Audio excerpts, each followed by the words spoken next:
When love builds miracles.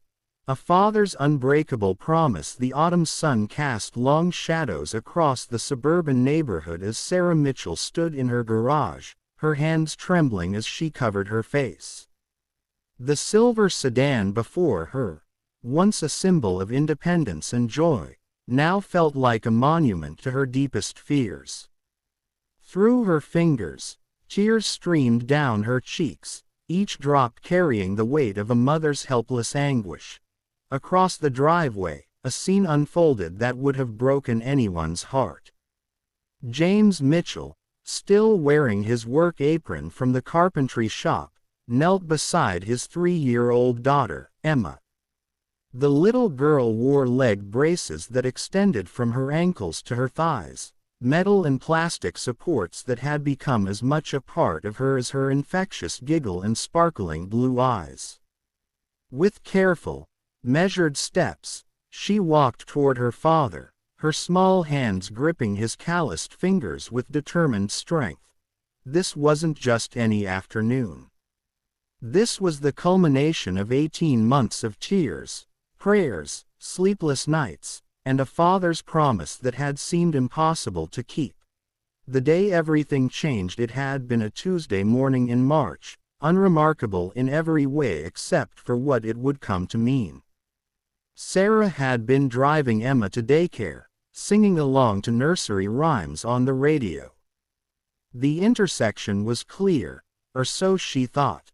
The pickup truck ran the red light at 45 miles per hour, slamming into the passenger side where Emma's car seat was secured. The sound of twisting metal and shattering glass still haunted Sarah's dreams. She had walked away with minor cuts and bruises. Emma hadn't been so fortunate. The little girl had suffered severe damage to her spinal cord and both legs. The doctors at Children's Hospital had been gentle but honest. Emma might never walk again.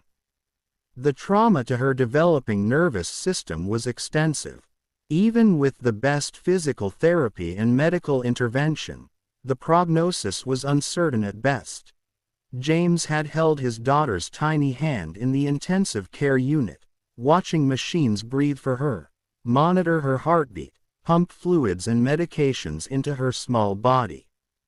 He had made a promise then, whispered into her unhearing ears as she lay in a medically induced coma. "You will walk again, baby girl. Daddy promises. You will run and play and dance. I don't care what anyone says. You will walk." Sarah had heard him, and her heart had broken anew. She understood his desperation. She felt it too, but the doctors had been so clear. Hope was a dangerous thing when reality seemed so unforgiving. The long road of recovery. When Emma finally woke up 3 weeks later, the celebration was bittersweet. She was alive and responsive, her mind mercifully unaffected. But from the waist down, she could barely feel anything. The toddler who had been running through parks and climbing playground equipment just months before couldn't even wiggle her toes. The physical therapy sessions began immediately. They were grueling for everyone involved. Emma would cry, frustrated and frightened by her body's refusal to cooperate. The therapists were patient and encouraging, but even they had to admit that progress was painfully slow. James attended every single session. He would leave his carpentry business in the hands of his partner, arriving at the rehabilitation center by 3 o'clock every afternoon. He learned every exercise, every technique, every small movement that might help his daughter's damaged nerves reconnect and heal. At night, after Sarah had reluctantly gone to bed, exhausted from her own full-time job as a teacher and the emotional toll of their new reality, James would work with Emma for another hour. Gentle stretches, massage, encouraging her to try, just try, to move her legs. "Come on, princess," he would whisper. "Show daddy. Just a little wiggle. You can do it." Most nights, There was nothing.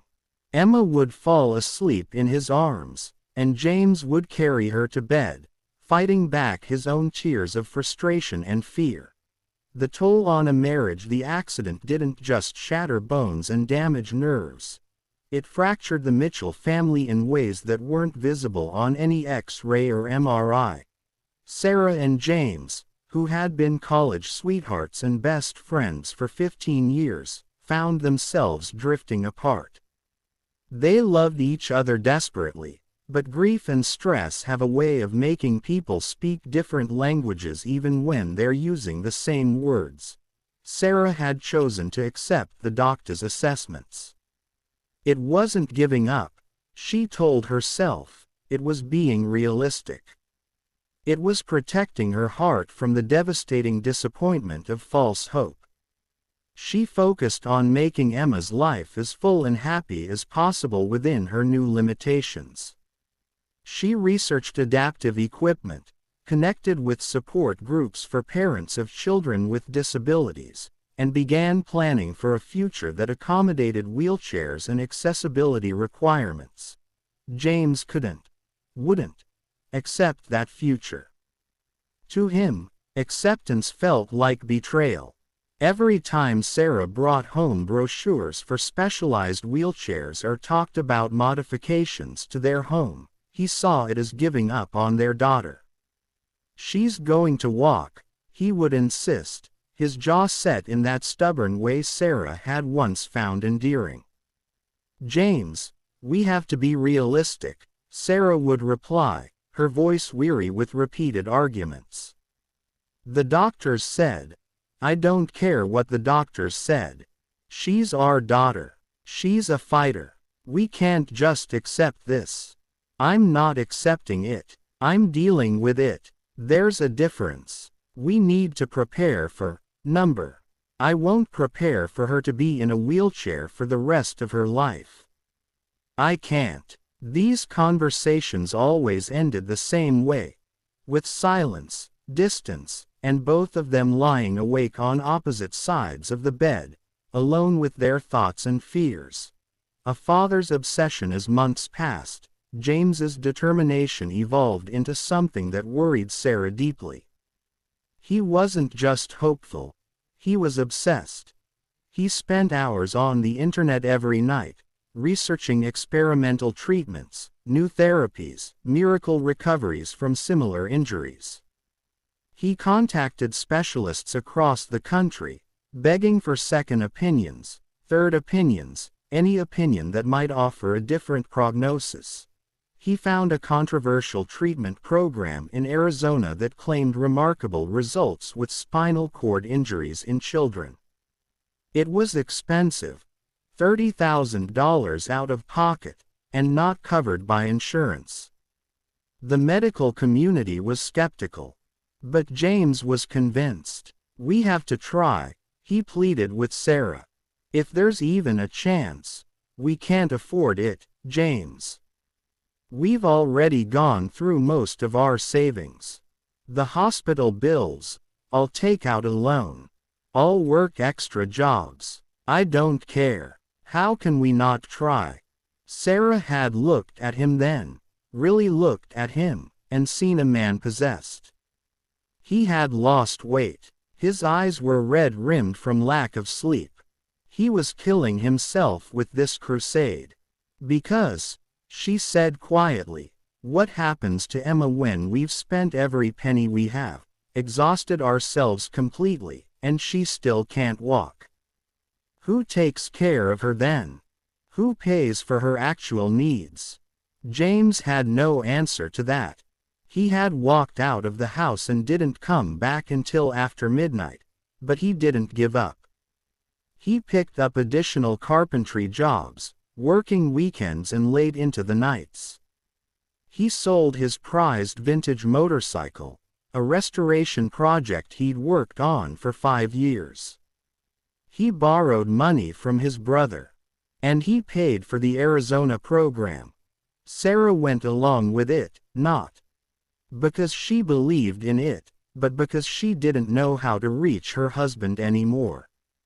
The man she had married was disappearing, replaced by someone she barely recognized, someone driven by desperation rather than reason. Small miracles and crushing setbacks. The Arizona program lasted 6 intensive weeks.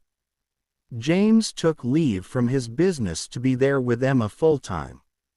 Sarah could only join them on weekends due to her teaching commitments. The therapy was intense. Sometimes Emma would have sessions lasting 4 or 5 hours. She was a trooper, trying so hard for her daddy, but often the frustration and physical exhaustion would overwhelm her. She would sob, asking why her legs wouldn't work, why she couldn't run like other kids, why this had happened to her. Those moments broke James in ways the accident itself hadn't. To see his daughter, so young, so innocent, grappling with questions that had no good answers was a special kind of torture. But then, in the 3rd week, something happened. During a therapy session, Emma's right big toe moved. Just a tiny twitch, barely visible, but the therapist saw it. And James saw it, and Emma felt it. "Daddy, Daddy, I moved it. Did you see?" James had dropped to his knees, tears streaming down his face. "I saw it, baby. I saw it. You did it. You moved your toe." That small movement, insignificant to anyone who had never watched their child struggle to reclaim her body, was everything to James. It was vindication. It was hope made tangible. It was proof that his promise wasn't foolish. He called Sarah immediately, his voice breaking with emotion. "She moved her toe, Sarah. She moved it." The